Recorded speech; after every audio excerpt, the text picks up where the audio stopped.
Hello, all. Welcome to Nola Waage's thesis production, Tony Kushner. Thank you for coming.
A pretty lady with frizzled bangs and long corkscrew curls, dressed in a ball gown of synthetic taffeta, a rhinestone tiara on her head, a gaudy scepter in her gloved hands, is sitting on the rim of a tussock-sized meteor crater. Above her, the sky is fathomless and black, filled with shockingly vivid stars. She is alone, but cheerful. Across her chest is a banner with glitter lettering, Miss St. Louis, 1926. This is Lucia Pamela, American concert pianist, singer-songwriter, band leader, radio and television personality. Although almost entirely forgotten at her death in 2002, Miss Pamela once had attained a minor degree of celebrity when, in 1969, she released her album Into Outer Space with Lucia Pamela, which she recorded earlier that year on the moon. On the moon, which is where the action unfolds. She is smiling, humming to herself. Suddenly, an enormous blood-red Mercedes limousine, vintage, 1920s, 6-foot-long hood pulls up and idles. Supercharged engine filling the thin lunar air with diesel exhaust. As if by magic, the passenger door of the red Mercedes opens. A severely elegant woman steps out and surveys the landscape. She too wears a gown, she too has a crown, and she's bedizened with jewels. But unlike Miss Pamela's, these aren't ersatz. This is Geraldine, Queen of Albania, deposed and exiled in 1939 when Mussolini invaded her country. Like Miss Pamela, she too was virtually forgotten at the time of her death. She too died in 2002. Lucia died in July, Geraldine died in October, and the play takes place in November. Lucia Pamela, very pleased to meet you. I wish your driver'd turn off that engine, though. There's not a lot of air up here in the... There doesn't appear to be a driver. Oh, it's my car. And it's a beaut, like in the movies. Impossible. I haven't seen it in decades. We abandoned it ages ago. The king, my husband, thought it too recognizable for our flight into exile. You don't say. The car was a wedding present. Wow, some present. Who from? Hitler. Hitler? Yes, Hitler. Yes, that Hitler. Please tell me where I am. Is this St. Louis? Oh, gosh, no. This is the moon. Geraldine gets back in the Mercedes. I wish to leave at once. Please find my driver and instruct him to drive me back to Tirana. I don't think you can leave, honey. Nonsense. Nope. I never met Hitler, but moon travel is something I know something about. You see, 30 years ago, I came up here and recorded my famous album, Into Outer Space with Lucia Pamela, 2 months before Neil Armstrong. It was my moon friends who got me here and home again, and, well, they're gone. I haven't seen so much as a single little goony goon, of which there used to be several. The goons, Moontown, it's all just vanished. Like it never existed. So, I don't know, but this visit something feels different to me. A little bit more permanent to me. Oh, but it's not so bad. It's quiet and peaceful. A little dry, a little dusty, a little lonely. No one to talk to or sing for. Until now. See? You've arrived. Company. Never be blue. Have a happy heart. Ha ha. You couldn't possibly have traveled here 30 years ago. You're barely 20 years old. Oh, honey, I only look 20. The age I was when I won the Miss St. Louis beauty pageant. But I'm 98. Or I was. Now I'm just dead. Dead as a doornail. Dead as a what? Doornail. It's an American expression. You're not American, are you? No. Thought not. My mother was. American. Her name was Gladys. My mother was a very fine concert pianist. Paderewski told her I would grow up to be the world's greatest pianist. And Charles Kunkel, he was Beethoven's first cousin, he said that no other pianist... My father married far, far beneath himself. He was born Count Gaiula de Aponi de Nagyapon, a descendant of the Arpadian dynasty. Wow. And I'm the Queen of Albania. And I am Marie of Romania. Imposter, I knew Marie of Romania. No, I was just making a joke. That's from a poem. I know over 10,000 poems and songs by heart. I was listed in Ripley's You are an entertainer? Mm-hmm. I am dead. Mm-hmm. I want to leave. I am Roman Catholic. Is this purgatory? I don't want to be in purgatory. For what? For marrying out of the faith? I was penniless and Zog was nobility. And I said mass every morning. This is really too much. I don't want to be on the moon in purgatory with some lunatic entertainer. Am I forever to be borne along debris helplessly adrift at the flood tide and at the mercy of every eddying current? Budapest, Tirana, Athens, London, Cairo, Paris, Madrid, Johannesburg, Tirana, again, and I will go back to Albania. I returned once before, I could do it again. If Mussolini and Verhoya, Vremizalia, that nasty business over illegal weapons in my Spanish villa and a failed referendum for the restoration of the monarchy couldn't stop me, then what is the narrow sea that separates life from death? Let every doornail die. Tirana will see me again, or my name is in Geraldine of Albania.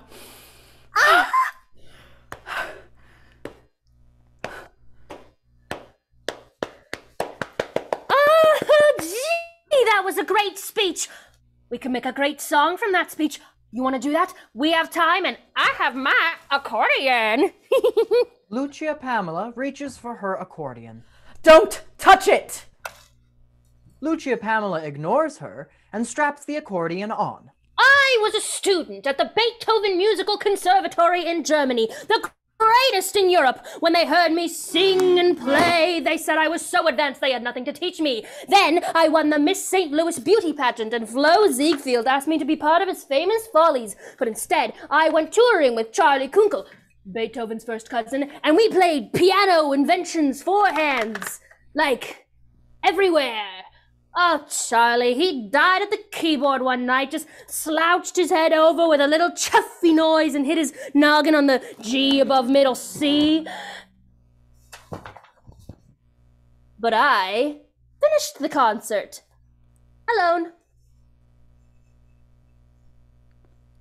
None of that is true. This was before I went to the moon and recorded my famous album, Into Outer Space, with Lucia. You are insane. You make these things up? You self-dramatize?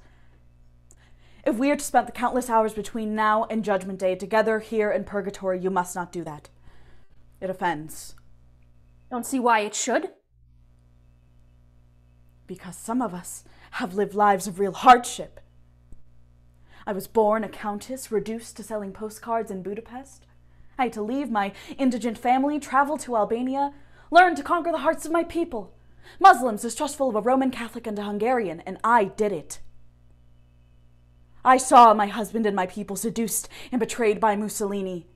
I fled over the mountains into Greece, pursued by Italian soldiers, still bleeding from childbirth. The soldiers were bleeding from childbirth? No, you idiot! I fled over the mountains bleeding! I married a prize fighter. I was menaced in Greece, mocked in London by the effeminate British King Zog Circus, they called us. Prize fighter. He was my fourth or fifth husband, or sixth. He was a palooka. The happy days in Egypt till the fickle Egyptians deposed of their king. The lonely days of widowhood in France after my Zogu died.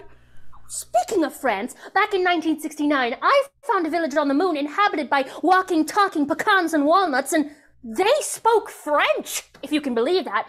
Turns out the French colonized them several years ago. And generosity of Generalissimo Franco. My comfortable home in Madrid, surrounded by priests! I played 15 instruments. I had the first all-girls orchestra, Lucia, Pamela, and the musical Pirates. My daughter and I had a duo, the Pamela sisters. She was my daughter, but I looked young enough to... Tender maternal hopes I had for my Lika. My only son. His grenade launchers hidden in the wine cellar. His flight to Johannesburg, the ingratitude of his people rejecting their king. And then that bittersweet invitation from the Parliament of Tirana. The people of Albania invite their queen to come home. Come home, impaupered, bereft of jewels and title, to die. Are those jewels real? I've been meaning to ask, but... Of course they're real! My husband Zog, the first of Albania, carried them across the mountains! Then we pawned them off, but they're back.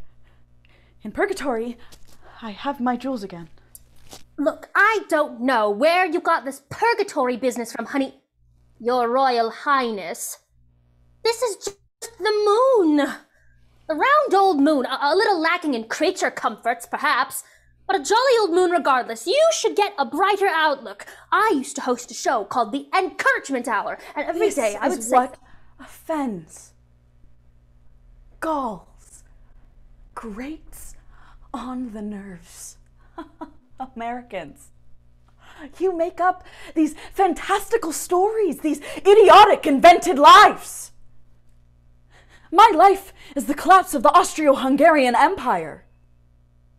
My life is the frustrated dream of the Albanian people of Albania, Kosovo, Montenegro for the establishment of a greater Albania.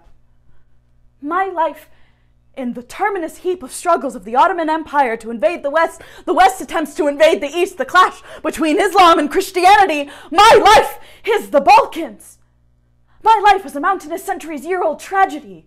My life is the story of fascism's promise and its betrayal, of its appalling, disastrous European flirtation with democracy. My life is secret armament caches in the perdurable lush dreams of deposed kings for their stolen patrimonies.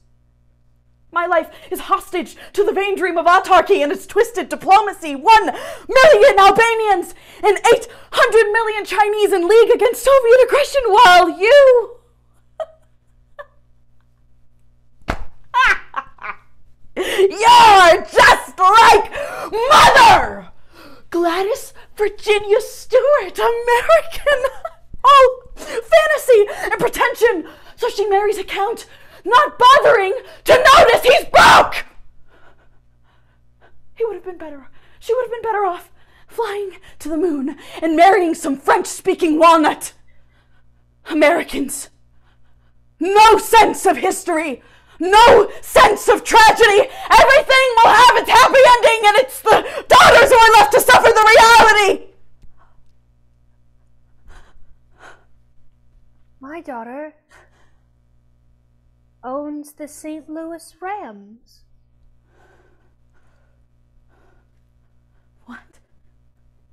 What? So you see, everything turned out okay. And gee, I don't know. I don't even know who half the people you even talk about are. But you and me, we both had such fantastical lives. Just fantastical. But mine happened. I bet. Mine actually happened. Uh-huh. But even so... But nothing. I was just trying to say that... No buts! No buts! It happened! My life ago it transpired! It took place as I have described it in history in that time, in actual historical time, in ticking, talking, recorded minutes and hours and years of measurable of dates of... Goo clock, tick tock, goo. Of what, honey?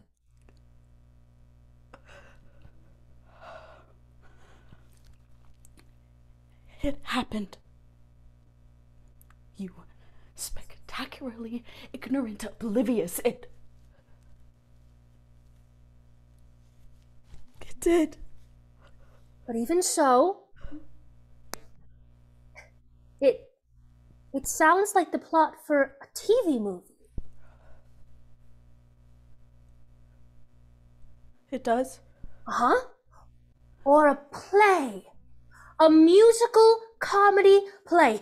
Do you want to write one? I can do tunes on the accordion and you can write lyrics. I saw a musical comedy play on Broadway once about a lady who was gorgeous the way you are, and she led a country, and she was even friends with some dictator like you, Ava somebody. And her musical was the hugest hit. They even made a movie out of it with that one actress, you know, the one with just the one name. It's on the tip of my tongue. Madonna. Yes! She's the Lucia Pamela of her day. She may not be the best actress, but she believes in herself, and when you do that, you can do anything. You just gotta believe. That's what it means to be an American. Believe. And we can write a play like that, Geraldine, of your life. It rhymes with Queen. Because life, it's just a lot of made-up stuff, isn't it? And every hour can be encouragement hour, can't it? And the girl's gotta get ready for the show, gotta put on the gown and do up the curls and pick up the accordion and sing.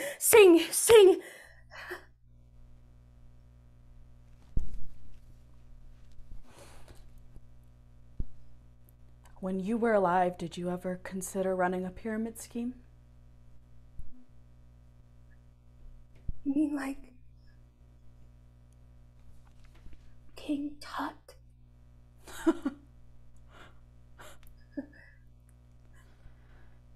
You'd have managed very well in Albania. I never made it to Albania. I played Albany once, though. Close enough. Great.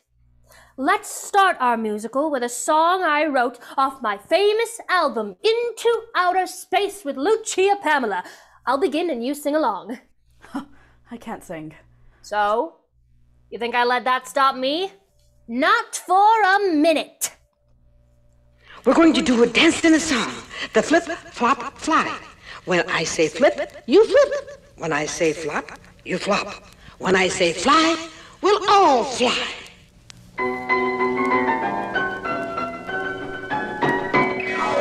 Flip, flop, fly, flip, flop, fly. You flip, I'll flop, we'll both fly. Flip, flop, fly, now you're my guy. Now let's all try to do the flip, flop, fly. I go, man, go. Oh, we're all doing the flip, flop, fly. A flip, flop, fly, a flip, flop, fly. Way up in the sky. Up in outer space we'll go, where the wind so softly blows. Through the clouds hanging low, touching the stars, Jupiter and Mars. Go, man, go. Oh, we're all doing the flip-flop fly. Flip-flop fly, you're my guy. We're trying to do the flip-flop. Sing with me. Flip-flop fly, flip-flop fly. You flip, I'll flop, we'll go fly. Flip-flop fly, you're my guy. Up in the sky.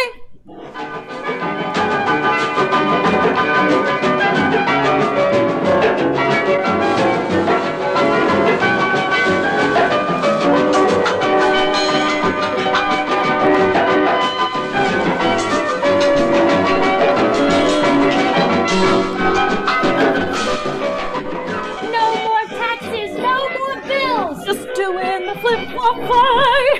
Then we'll fly to the moon! Whee! Doing the flip-flop fly!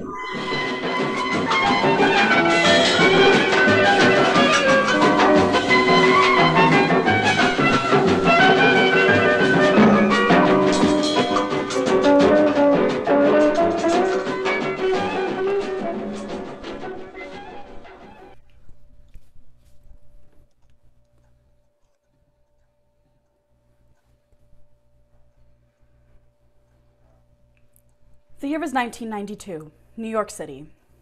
East Coast Ode to Howard Jarvis, a teleplay based on actual events. Interior shot. Rikers Island Jail. In his 30s, African-American, jail guard uniform, a corrections officer. I guess I felt I always pay too much in taxes, right? And I'm like, for what? 2 days ago, I'm like waiting 27 minutes for a subway train. Middle of the day. I'm like, I'm late. I'm like, come on, man. I pay all these fucking taxes for this? For this shit? Right. Death, taxes, and the fucking Mass Transit Authority. That sucks. That ain't right? I mean, there's gotta be more to life, you know what I mean? So, one day, a couple years ago at Rikers, I work here at Rikers, got this weird skinhead white kid, grand larceny assault or something. First day there, he shoved someone in line at the cafeteria, or he changed the program on the channel without asking permission, or I forget what, but like, so I gotta take him down to see the psychiatrist, you know, get him some of them anti-aggression pills. I wait with him while he waits for his doctor, and he's a talker. Interior shot, Rikers Island Jail. In his 30s, generic white guy, shaved head with stubble, tattoos, and prisoner coveralls. The skinhead inmate. The secret group, which I can't tell you the name of, but to which I belong, the initials of which are NAW,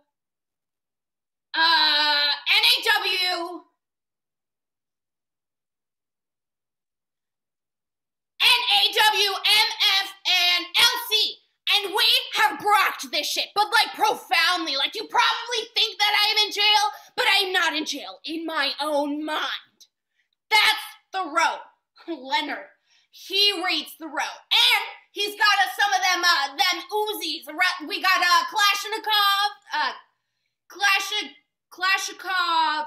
whatever, those Russian Uzis and some zebra bullets, some AK-47s, dum-dums, Semtex.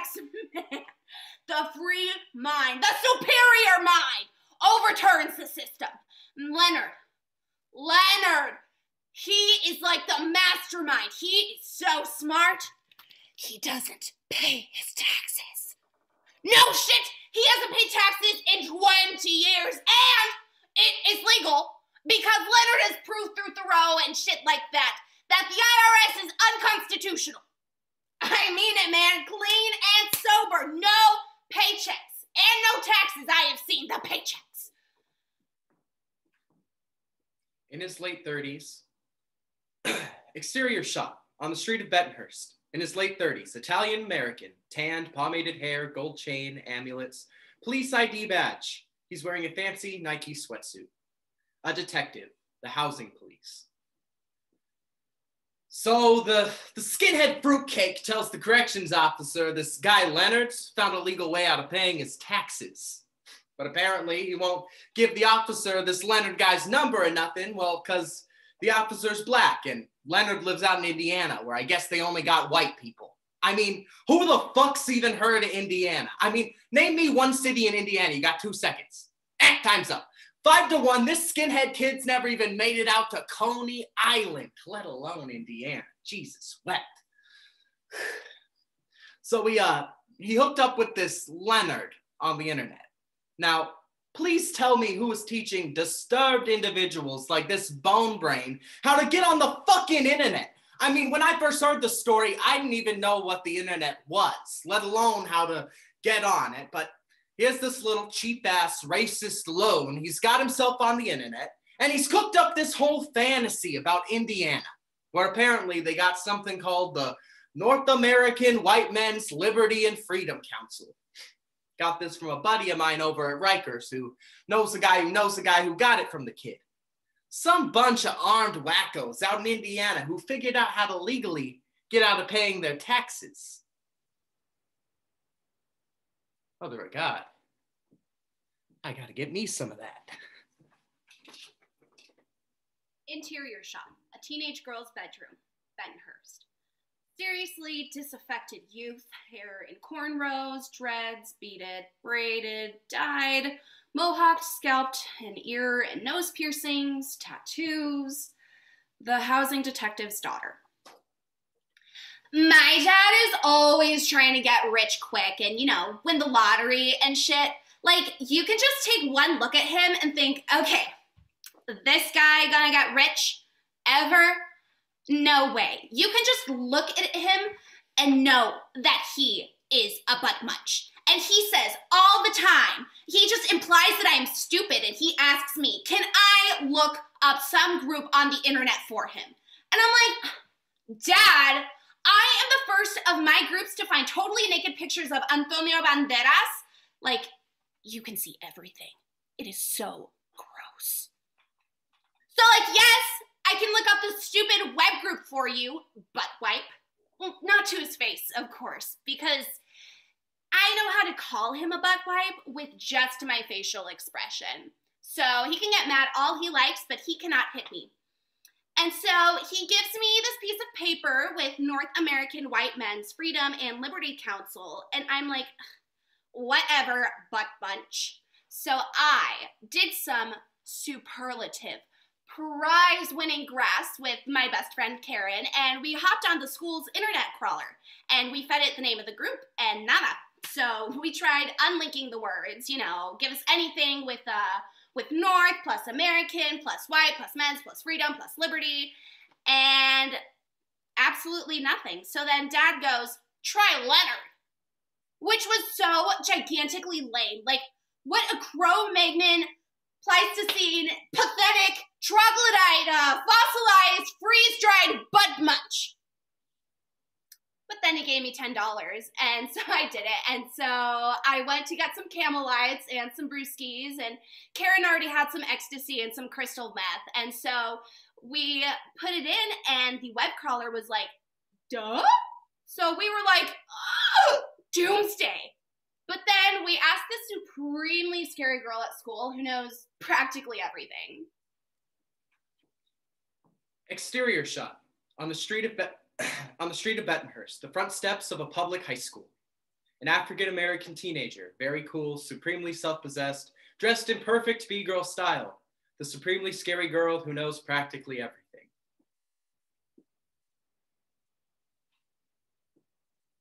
What the fuck is North American White Men? Man, how the fuck should I know?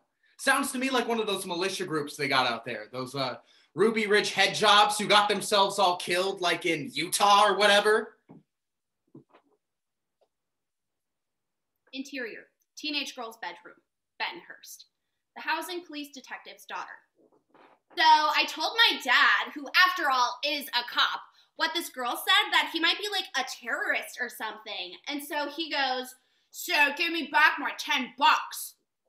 Pathetic. No, we tried militias, but there were like a zillion entries for that. And we tried Utah, but again, a zillion entries. And it would have taken us hours. And then, because I am a genius, and because I did not want to give him back his $10, I thought, bombs, guns, light bulb. So Karen and I did some more grass, and we looked up semi and guns and got like a zillion entries from there. And then we tried weapons and got 1,000. And then semi plus liberty and got maybe 40 entries. And that's how we went shopping for Leonard in cyberspace. Interior, a high school library. A teenage Latina dressed similarly to the detective's daughter. Karen, her best friend. We found the web address for this North American White Zombies Psycho Brigade or whatever they call it. I forget. It was listed in this online zine called Hypervigilance or something. http://www.teaparty.com. So she tells her dad she found it, and he gives her another $10. Tells her, ask him how he can figure out how to get out of paying his taxes. And this dude's a cop. So she's going, okay, let's send this Leonard Hap Dutchman, let's send him an email. But I'm going, wait, Sandra, you've got to think of a better screen name because you've been using your real name and these guys is crazy. You could get your dad in some real trouble. And besides, your last name is Procaccino. And to these guys, that ain't gonna sound white enough. So We tried to think of the whitest name we could think of, and I remembered this name off a book from school last year, which no one in my class even bothered to read. Exterior shot. An Indiana cornfield. Generic white guy, 50s, fat, combat fatigues, militia cap, vaguely sinister toothbrush mustache, and a big smile. Leonard Hap Dutchman.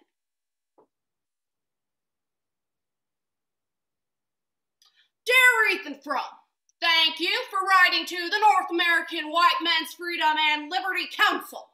I applaud you and your interest in waging a counterstrike against the tyranny of taxation imposed upon free individuals such as yourself and myself by the Zionist occupation government HQ'd in D.C., its agents, the Revenue Service, and its armed forces, the occupation otherwise known as the Bureau of Tobacco, Drugs, and Firearms, and their elite corps, the so-called United States so-called Marshals. To peripheristically quote our ancestral predecessor, Freeman John Paul Jones, won't fire till you see the eyes in our whites.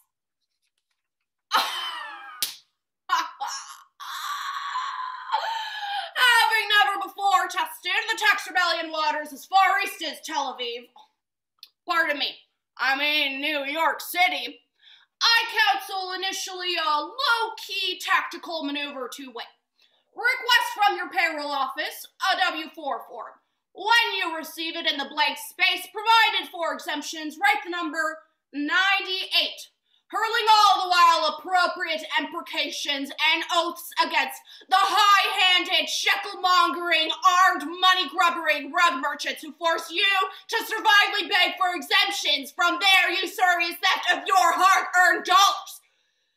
There is no, I repeat, no legal limit for exemptions that a citizen can claim. So, claim 98, which, if granted, will effectively and legally lift from your stooped but proud shoulders the oppressor's contumely, also known as your entire tax bill. And if your claim is initially rejected, repeat the process several times. And if that don't work, Ethan, email me for further instructions. In the meantime, I will cyber send you various useful items, including literature and a membership application for the National Rifle Association. Good luck, fellow patriot. Oh, and happy Herman Grogg's birthday, Mr. Fromm. Interior, a cluttered accountant's office, Bettenhurst. A hairy little Italian-American guy in his 60s, shirt and tie, glasses, long-nosed hairs. The housing detective's uncle, an accountant. So my nephew-in-law asks me, is it okay if he files 98 exemptions on his W-4? What? 98 exemptions? Of course not, you idiot. I tell him 98 exemptions wouldn't be paying any taxes. Right, he tells me, that's the point. I tell him, listen, Charlie, you do not want to worry the IRS is after you. Not unless you like the idea of going down on a double-barrel shotgun. Boom! Pay your taxes. You're a goddamn cop already. What's this supposed to be? A free ride? A free lunch? 98 exemptions. What is you, a frickin' communist? Give me a break. Moron. Interior. The payroll office at One Police Plaza. A pleasant-looking African-American woman in her late 40s, early 50s. Office dress. The woman in the payroll department. The first time I saw it, I thought it was a mistake or a joke. So I sent it back. He sends it in again. 98 exemptions. I circled 98 with red pen and a question mark, and I send it in again. He sends it back again. 98 exemptions. I show it to my supervisor, who, between you and me, is usually 98 proof before lunchtime. Bottles in his desk, lower left-hand drawer. He can't even focus, so he stamps it, itemize, and I go ahead and send it on in, stamped itemized. I figured this will at least be good for a laugh. Interior, headquarters of the North American White Men's Freedom and Liberty Council. Leonard Hap Dutchman. Dear Ethan, as per itemization, try our secret weapon. Download and append the attached letter to your W-4 form. This document has been proven highly effective by our fellow resistance fighters out here in the ZOG Free Liberation Zone, known formerly as Crawfordsville.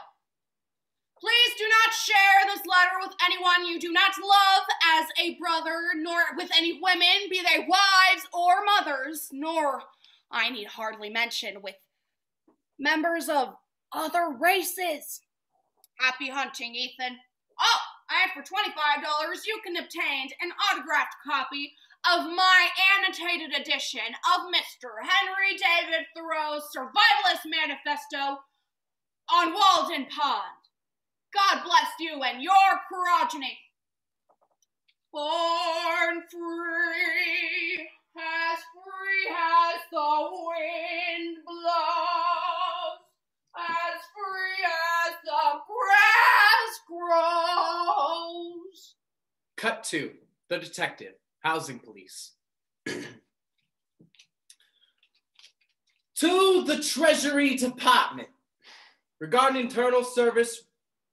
Internal Revenue Service publication 519 and 515, I submit all the following statements in duplicate, stating all my natural rights without prejudice in order to obtain work and not to be subject to withholding. I declare that I am an American man, now in the area known geographically as New York. I was not born in the District of Columbia, nor any possession or territory thereof. I do not inhabit the form of your jurisdiction known as the United States, as defined within the Internal Revenue Code. I am not a citizen or a resident of any state or federal conglomerate within your jurisdiction. All remunerations for labor are received from sources outside the United States and are not connected to trade or business within the United States. Since I am an alien to the United States, I am not a resident there. I am therefore a non-immigrant, non-resident alien to the United States. I have never filed Form 1078 as prescribed that would rebuke my non-resident status. I've never had any income attributable to 26 USC 872 subsection A, subsection 1, or subsection 2. I'm excluded from having to obtain and submit an identifying number to you. Should I have any income attributable from within the United States? Cut to the woman in the payroll department.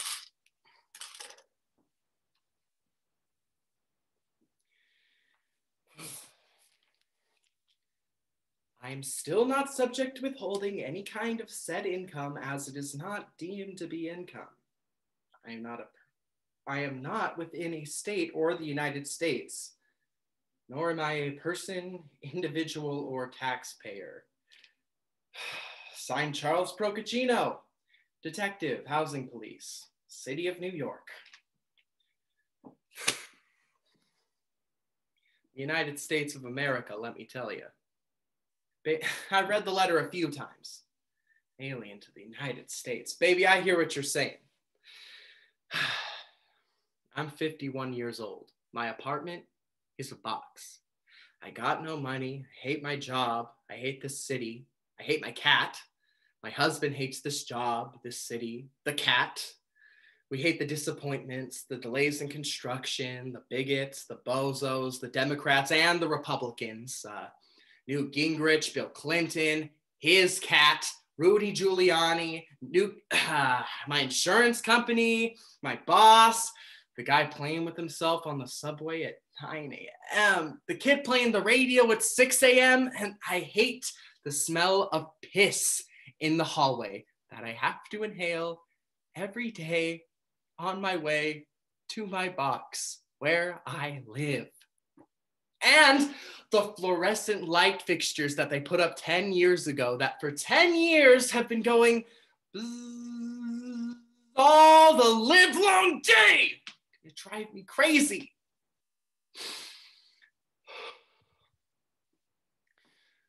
Xeroxed the letter, and I sent it down to my supervisor and onto the IRS folks in Huntington.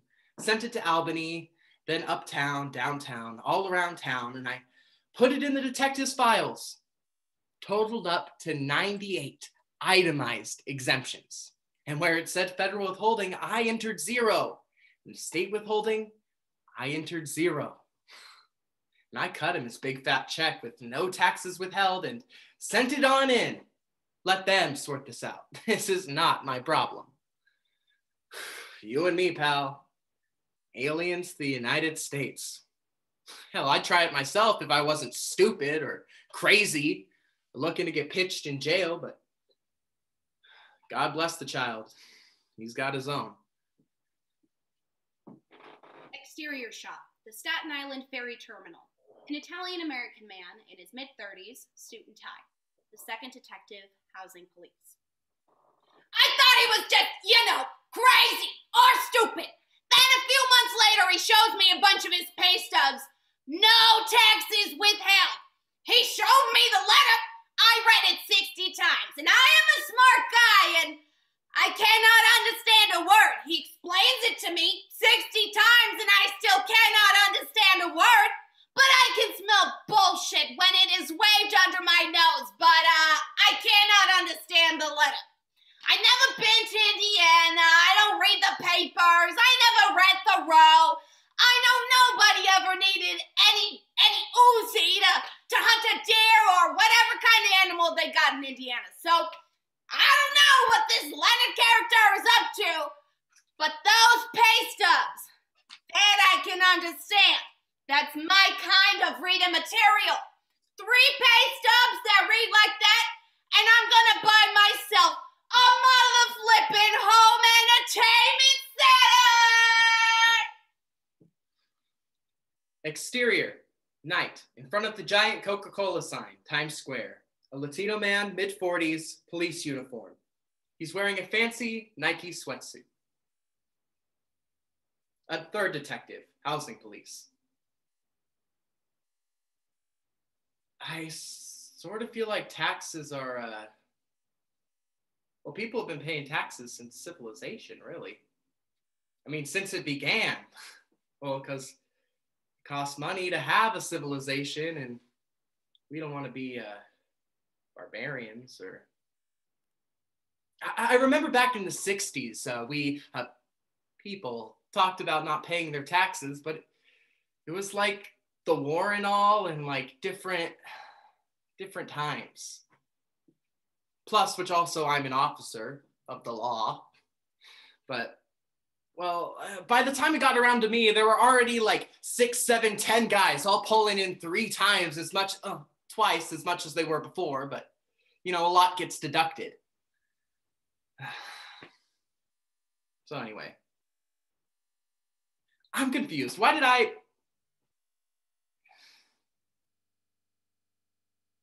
Seemed like a good idea at the time. Money pressure, peer pressure, nostalgia. Ho Chi Minh, be like him, dare to struggle, dare to win. Remember that?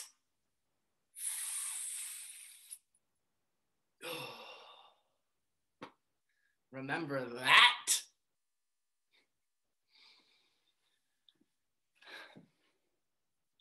There's no force as great as an idea whose time has come. Exterior, underneath the L tracks, 125th Street and Broadway. An Asian American man in his 20s, uniform, a transit cop. When Jesus says to render unto Caesar that which belongs to Caesar, and render unto God that which belongs to God, this seems to me a very, very ambiguous statement. Jesus is carefully avoiding specifying what exactly it is which belongs to Caesar, or if, in point of fact, anything really does. Exterior, the Naval Yard Incinerator. A Cuban-American man in his 40s, an environmental protection officer. Me dice que hay 40 policías de housing que ya están metidos. Quizás 20 de tránsito y como 20 en Port Authority EPO. He tells me 40 housing cops are on it already, maybe 20 transit cops, 20 or so over at a Port Authority EPO. Me enseña sus pay stubs. Era un detective en housing, yo creo.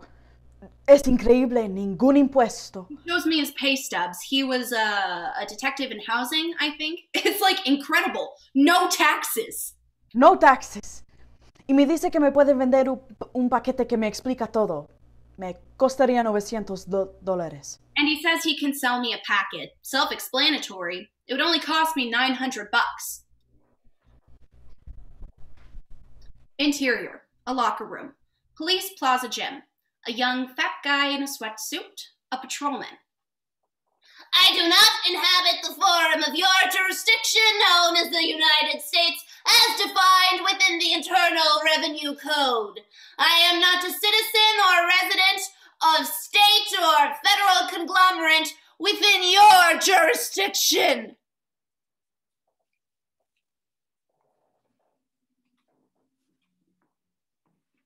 Exterior, night, Little Italy, the San Garino Festival. Colored lights, effigies, crowds, calzones. A precinct captain. I am still not subject withholding any kind of said income, as it is not deemed to be income. Interior, the living room of an apartment in Washington Heights. A middle-aged woman, brown traffic cop clothes, a meter reader.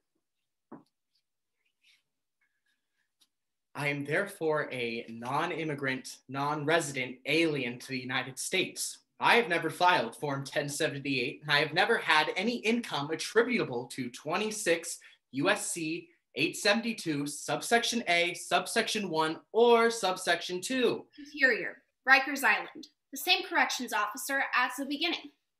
The corrections officer. But what burns my ass is like I had to pay the mother $2,000 for his tax packet, and I know it did not cost him no $2,000 to write 98 on a blank W-4 form and Xerox this fucked up letter that don't make no kind of sense. So I gotta pay $2,000 when half the force is doing this shit and they don't have to pay nothing? That is not right. I was thinking of reporting his ass, but then I decided against it, choosing instead to amortize the $2,000 as an unavoidable business expense, spread over the course of 2 or 3 of these here paychecks blown down from paradise. Looky here, ain't that fat? I'm taking my kids to Disney World! Interior, headquarters of the North American White Men's Freedom and Liberty Council. Leonard Hap Dutchman.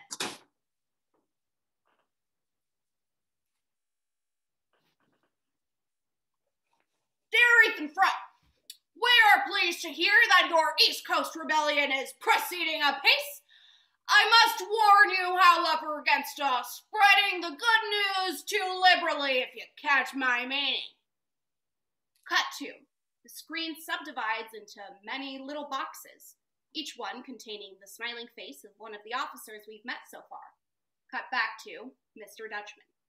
Because, Patriot Frome, if there are too many non-immigrant, non-residents residing in one location, it could bring the wrath of the ZOG down upon us all. Cut 2. The screen further subdivides into many, many, many little boxes, multitudes of happy city employees who aren't paying taxes. Cut back to Leonard. Lines of static flash across the screen. The reception is faltering. And we do not, I repeat, do not want the wrath of the ZOG before our tax rebellion has rendered it sufficiently cash-starved and weakened. So, the council cautions you to... Cut to. The screen goes blank and is instantly filled with a notice. This website is temporarily unavailable. Exterior shot. The Statue of Liberty. A Sikh American sanitation worker in a splendid turban. I am a non-immigrant, non-resident alien to the United States. Interior. Bellevue Psychiatric Hospital. A locked ward. A middle-aged Asian American woman in a blouse and skirt. A city social worker. I was not born in the District of Columbia, nor any possession or territory thereof, and my natural rights. Exterior, outside a burning building, Upper West Side, a handsome young fireman. I am not within a state of the United States, nor am I a person, individual, or taxpayer. Thank you very, very, very much in advance for your prompt cooperation and season to withhold my taxes. Interior, the office of the comptroller, Lower Manhattan. A young Latino man, glasses, suit and tie, an attorney for the city of New York. Dear sir or madam, please be advised that your status that you are seeking as non-resident, non-immigrant alien does not exist, nor is recognized by any local, state, or federal tax code or statute. Cut to the housing detective, staring in open-mouthed incredulity. Cut to the attorney for the city of New York.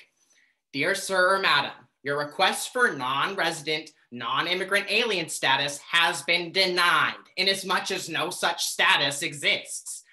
Please be informed by this that you appear to be in heirs for federal income, Social Security withholding, state income, state unemployment insurance, and local withholding. Cut to the detective, housing police. Dear City of New York, as a sovereign individual who hereby formally declares himself to be a separate legal entity, one nation as it were, indivisible. Or rather, to quote from that classic of American tax resistance on Walden Pond, cut to the second detective, housing police.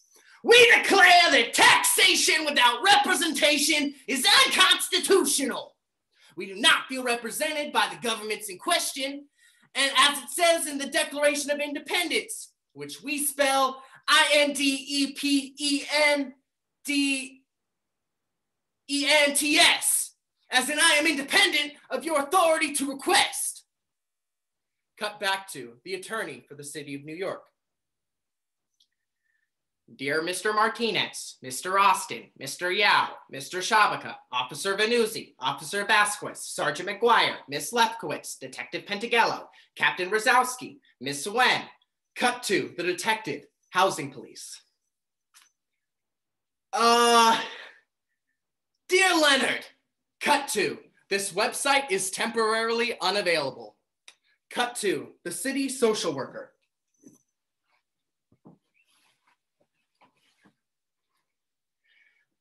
Dear City of New York, dear State of New York, dear Treasury Department, I do not recognize your letter. I do not recognize you. I am not a person, nor an individual, nor a taxpayer. You have no jurisdiction over me.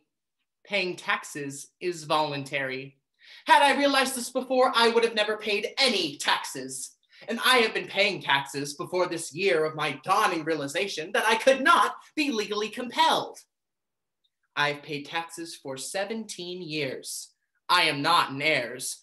You owe me money. Interior, teenage girl's bedroom, Bentonhurst. The housing police detective's daughter. So like http://www.teaparty.com was like permanently far right. So we went back to hypervigilance, the online scene, and they had this whole article about how Leonard had been busted in Cincinnati for crossing state lines with a suitcase full of Uzis and some bullets. And he also wrote some letter to U.S. Marshals saying that he was going to whack him or something. Interior shot. Maximum security prison cell. The federal penitentiary. Toledo, Ohio. Leonard Hap Dutchman. To dream the impossible dream. To love pure and chaste from afar. To strive when your arms are too weary. Prison bars slam across the screen, Leonard behind them. To reach the unreachable star.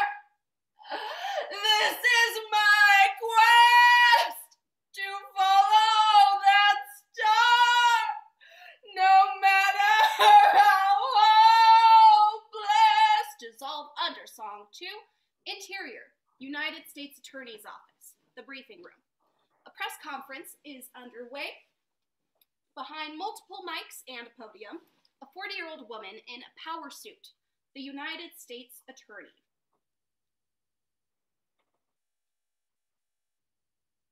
Our preliminary computer check indicates that as few as 500 and as many as 1,000 city workers have been involved in this tax evasion scheme, some for nearly 3 years.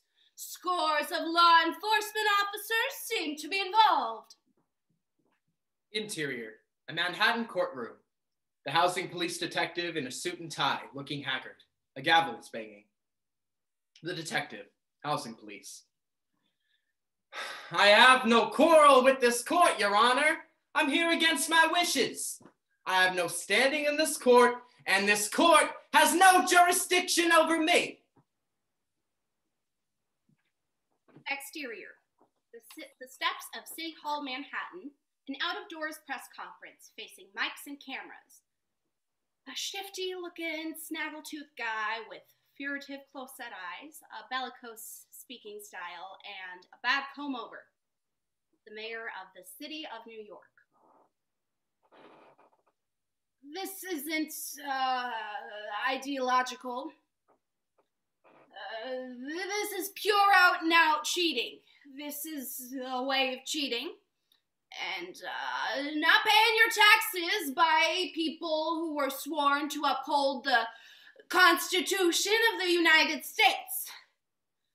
If they were ideologically concerned, political, that is to say, making some sort of statement, they should have just quit their jobs rather than try to cheat the United States and the whole state out of taxes. They should have just quit. Interior shot. A classroom for gifted students. Bentonhurst Public High School. The supremely scary girl who knows practically everything is giving a report. The social contract.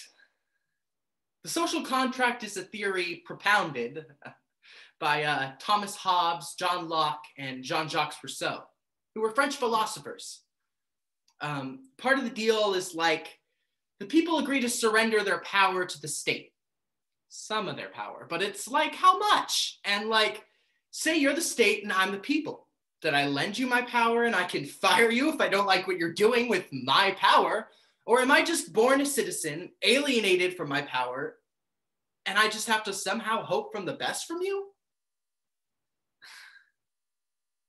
Yeah, and like, oh yeah, like, is it like a collective expression of general will towards civilization, or like a contract between each individual and authority?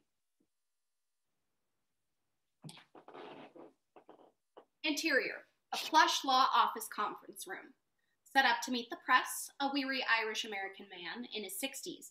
Crumpled, expensive suit and glasses. The defense attorney for the housing police detectives. But no, it's not really ideological. I wouldn't call what my clients did, ideological. What's that? Well, I would call it more, idiocy. Or lunacy. Take your pick.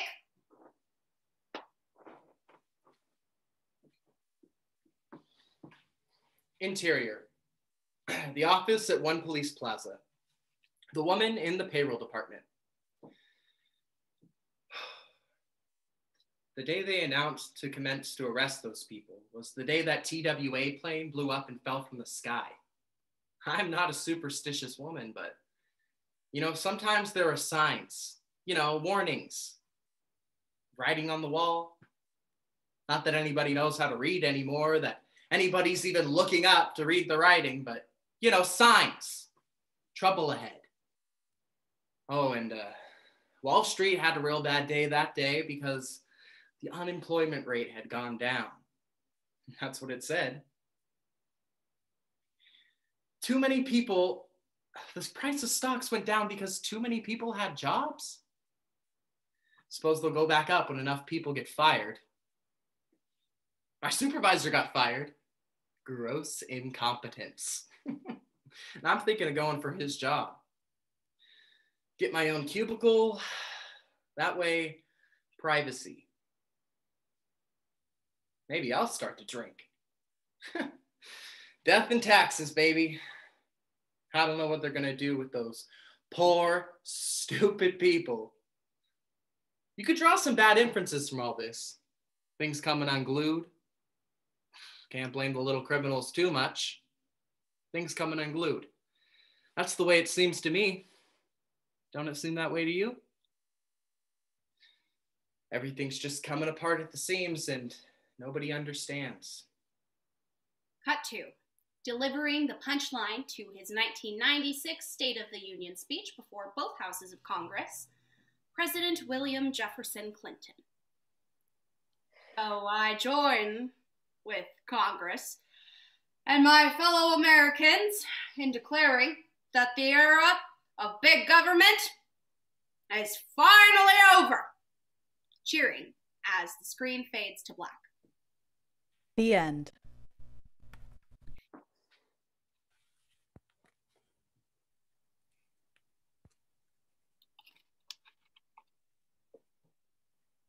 The setting is a beautiful room in a pre-war Upper West Side style apartment building in Paradise.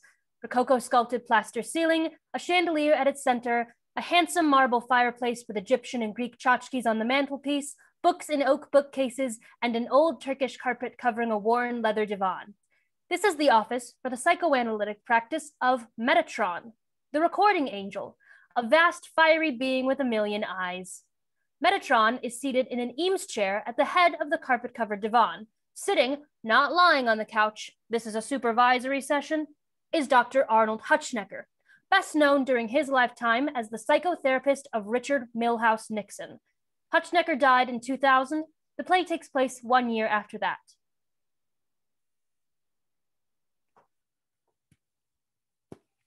And how are we feeling this morning, Arnold? In saying morning, I am, of course, lapsing into poesy, since time doesn't exist in paradise. I feel lousy, frankly. I stayed up all night watching The Sopranos on DVD. Again? Again with The Sopranos? I know. I must be attempting some sort of negotiation. Will the sexy lady analyst cure the gangster sociopath of his narcissistic tendencies? It's that episode with the nymphalectic soccer coach. You know, Tony resists the urge to whack the guy. Her treatment is working. It's so tantalizing, so excruciating. You know, I feel if Dr. Melfi had employed Pavlovian techniques, it reminds me of the early 70s, right around the Cambodia bombings.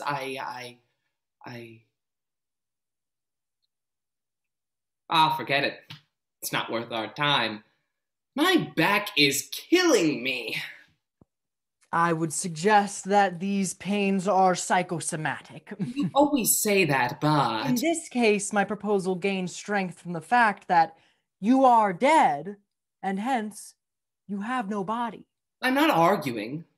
I spent my life contemplating the psychosomatic, especially as expressive of the narcissistic personality under duress. But my back hurts. Well, speaking of the narcissistic personality under duress, how was your patient doing? Oh, who? Milhouse? Who else? He told me the other day in session that he doesn't really believe that he's dead. Interesting that you say discussing this television show, and I agree, it is superb. I watch it all the time. Well, I watch everything. I am the recording angel. It helps having a million eyes. I never have to channel surf. You say that it isn't worth our time immediately after I have mentioned the fact that we are in paradise and there is no time here. Are you perhaps manifesting a denial of your own mortality, Arnold? Oh, please. I lived to 102 in Connecticut, for pity's sake. Don't you think that I was ready to go? My leg hurts. And don't say I've got no leg. Look, it's swollen, and my face is throbbing. I have hay fever. Funny, I never used to get it in Connecticut, even with all the trees. The neck and back pains, these were his presenting problems, were they not? Yes. Let's talk about countertransference then, shall we? That scarcely describes it. When I was alive, I saw him once, maybe twice a year, but now it's 5 days a week of Millhouse, Millhouse, Millhouse. He still insists that you call him... Millhouse! Middlehouse! Ma. It's so obvious it makes me want to giggle. He always wears his psyche on his sleeve. It's something I found endearing. It made my job so easy. He would come into my office, sit down, and say these just remarkable things. Well, you know his mouth. Oral sadistic. Just the other day he told me he was thinking of changing his name to M. Just M. You know, the same initial he dropped when he became president. And we both know who he's really dropping, or rather, trying to drop after all this. M is for the many things she gave me. That mother! Her dying words to him were, "Don't give up, Richard. Don't let anyone tell you you're through." And I'm afraid he's taken that entirely literally. He can't die. His mommy told him not to. He must preserve the saint, the idealized mother formed as he abreacts the depressed, controlling woman who couldn't stop him crying as a baby, who breastfed a cousin, a rival, when Millhouse, was only 6 months, who abandoned him for mastoid surgery at 9 months, who gave birth to Donald right after that, more betrayal, more abandonment, who left him during his awkward adolescence to go nurse the dying brother Harold. Well, is it any wonder?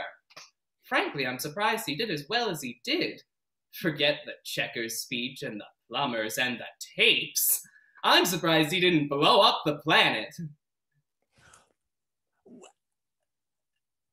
I think perhaps in Hannah's obsessional, controlling personality may lie the explanation of the fact that Nixon was the last Republican president who believed in regulation.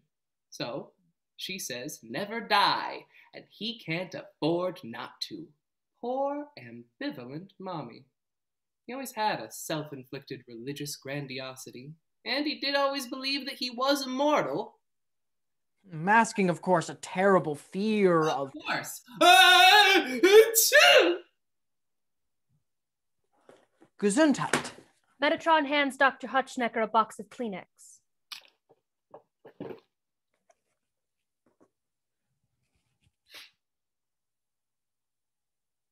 Are you handing me this because you are suggesting that I am resisting? That I am provoked by my provocative patient rather than moved by him? That I should be using this not to blow my nose, but instead to wipe tears away. I am maybe taking refuge in anger to staunch the inner pain towards which this countertransference is leading me. My refugee roots. When I fled Berlin in 1936. An idealized mother, of course, Berlin, Germany. My real motherland was, Austria. Why are you sneezing? You can't really have hay fever here, where neither pollen nor sinuses. I know. He has a sinusitis flare-up every year. September 4th till October 1st. On the nose, it would seem. His father died September 5th, his mother October 1st. Bada bing! I used to wonder if he'd read Freud. Have you ever asked him if he had? He would say yes, but he would probably be lying. He lies easier than breathing. Achoo!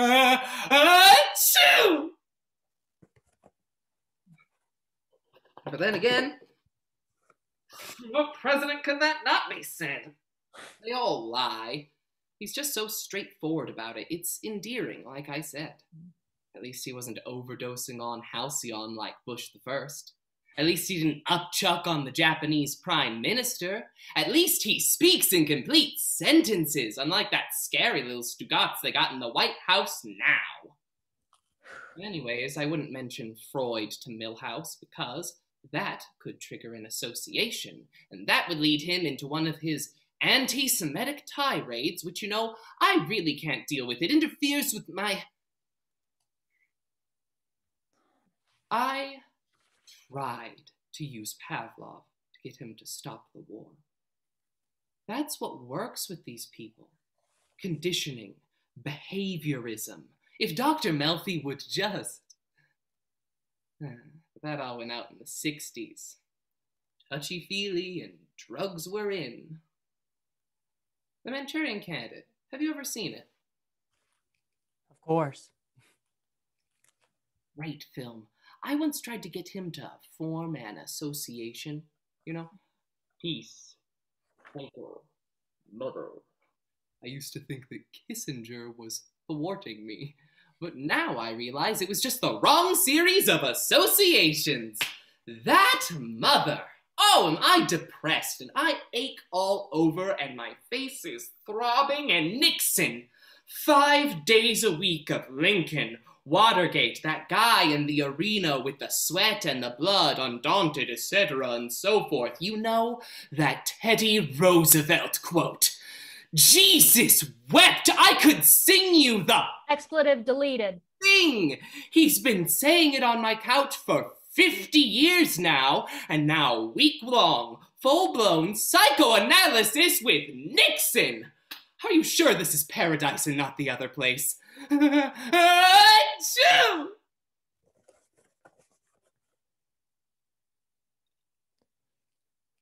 His father was no picnic either. No, but that mother. He moves me. Of course he moves me. Poor Milhouse. His mother wouldn't stop him crying. She wouldn't comfort him, you know. She'd just stand over his crib and say, he's not sad. He's working on his lung power. Listen to that voice. He's a born leader. That's all the speech-making. Madon, the endless, rambling, mortifying speeches and all the graphomania. He's writing more books now, did I tell you that? Oh, the sweaty upper lip, talk about psychosomatic. And what were all those words? Tears, weeping, crying out for mother, crying out for hard-hearted Hannah, crying out for mother love, for America, the idealized mother which heard but would not love him, and only would say, cry more, Milhouse, cry more, you are...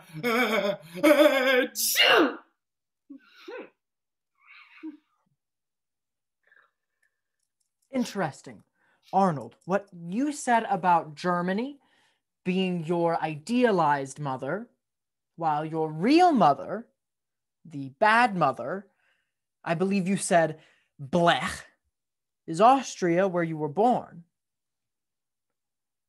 I mean, what's your point?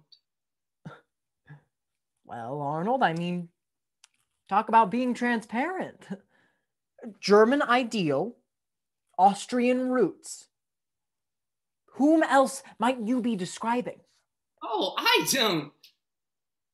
Oh. Oh, him. Ja. He always referred to Germany as Vaterland, nicht Mutterland. So perhaps here the cause of your persistent refusal to consider the bad father introject, inhabiting like a shadowy Cronus, the cave of Millhouse's unconscious. Huh. Now that's God. I mean, that's good.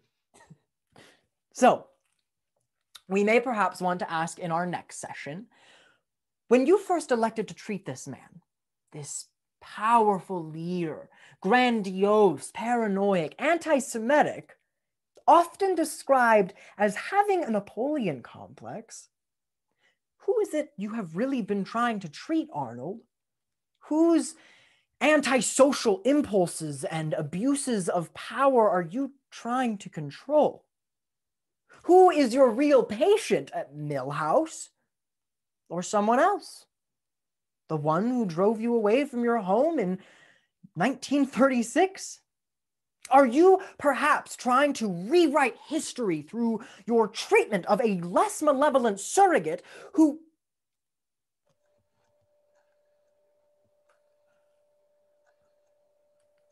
Arnold?